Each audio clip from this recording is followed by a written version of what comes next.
উত্তর কলকাতায় কত বুথ স্পর্শকাতর জানিয়ে দিলেন নির্বাচন কমিশনের কর্তারা। সর্বত্র কড়া নিরাপত্তার ব্যবস্থা থাকবে বলে জানিয়েছেন পুলিশ কর্তারা। তারা বলেন, কালবৈশাখীর জন্য যাতে কোনো সমস্যা না হয় সেদিকে দেখা হবে। সর্বত্র লাইভ টেলিকাস্ট হবে। চৌরঙ্গি 162তে 222টে বুথ আছে, তার মধ্যে 60 সুপার সেন্সিটিভ আইডেন্টিফাই করা হলো। এন্টালি 163তে 93 বুথ আছে, সেখানে আমরা 27 বুথ আইডেন্টিফাই করতে পেরেছি।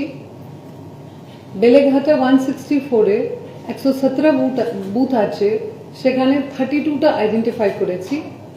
জোড়াসাঁকো 165 73 বুথ আছে, 14টা বুথ আমরা আইডেন্টিফাই করেছি। শ্যামপুকুর 166 143 টোটাল বুথ আছে, তার মধ্যে 80 আমরা কনসিডার করেছি। মানিকতলায় 167 40টা বুথের মধ্যে 13টা বুথ আইডেন্টিফাই করেছি। কাশীপুর আমরা 168 আউট অফ 145 আমরা 38টা আইডেন্টিফাই করেছি। These have been identified on the basis of criteria like wherever the troublemongers are residing, whether vulnerable hamlet is there, whether narrow access is there, where congested area, very dense population is there, or even deletions have been considered. So more than 150 deletions have happened in a particular area. We have factored in that also.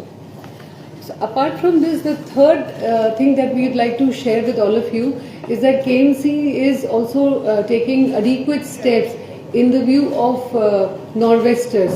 আপনারা সবাই জানেন কালবৈশাখী আসতে চলছে এবং আমরা already pre advance এসেই গেছে। সুতরাং ওই যে আমাদের ড্রিল আছে, যেটা একটা রেগুলার ড্রিল আছে, ক্রাইটেরিয়া আছে, আমরা প্রস্তুত আছি। ওই রোস্টার্সগুলো we will just put in place within this week, so that we are absolutely prepared, so that there is no water logging in any case.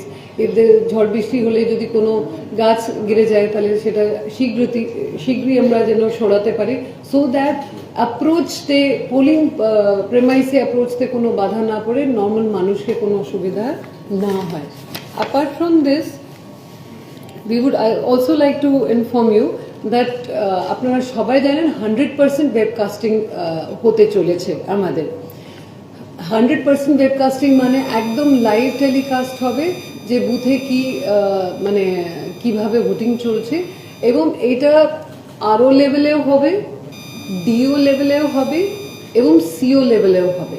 দক্ষিণ কলকাতাতেও কড়া নিরাপত্তার মাধ্যমে নির্বাচন হবে বলে জানিয়েছেন কমিশনের কর্তারা। তারা বলেন, গতবারের লোকসভা ও বিধানসভা নির্বাচনে যে অভিযোগ এসেছিল তা খতিয়ে দেখা হচ্ছে। Today we have been directed by the Office of Chief Secretary and CEO to hold this press conference, and through you আপনাদের মাধ্যমে আমাদের জনগণকে, আমাদের ভোটারদেরকে জানানোর জন্য কিছু তথ্য, সেই জন্য আমরা প্রেস কনফারেন্স ডেকেছি। আমাদের সঙ্গে এডিশনাল সিপি রয়েছেন, আমাদের সঙ্গে ফোর্স কমান্ডেন্ট রয়েছেন, ডিস্ট্রিক্ট ফোর্স কমান্ডেন্ট, আমাদের সঙ্গে এডিশনাল ডিস্ট্রিক্ট ইলেকশন অফিসার রয়েছেন, and then officer in charge election, returning officer, we all are here. So main point যে লাস্ট প্রেস কনফারেন্সে আমরা এমফেসাইজ করেছিলাম, বাংলায় বলবো তো, লাস্ট প্রেস কনফারেন্সে যে আমরা এমফেসাইজ করেছিলাম কি ইলেকশনটা যে হবে ও মানুষকে ফ্রি অ্যান্ড ফেয়ার এনভায়রনমেন্টে পিসফুল ইলেকশন আমাদের দায়িত্ব আছে করানোর জন্য, আমরা সেটা করাবো। এর জন্য ইলেকশন কমিশন আমাদেরকে 8 পয়েন্ট ম্যান্ডেট দিয়েছে। ও ম্যান্ডেটগুলি আমি আবার রিইটারেট করছি আপনাদের সামনে: no fear, no violence, no intimidation, no inducement, no ছাপ্পা, no booth jamming, no source jamming.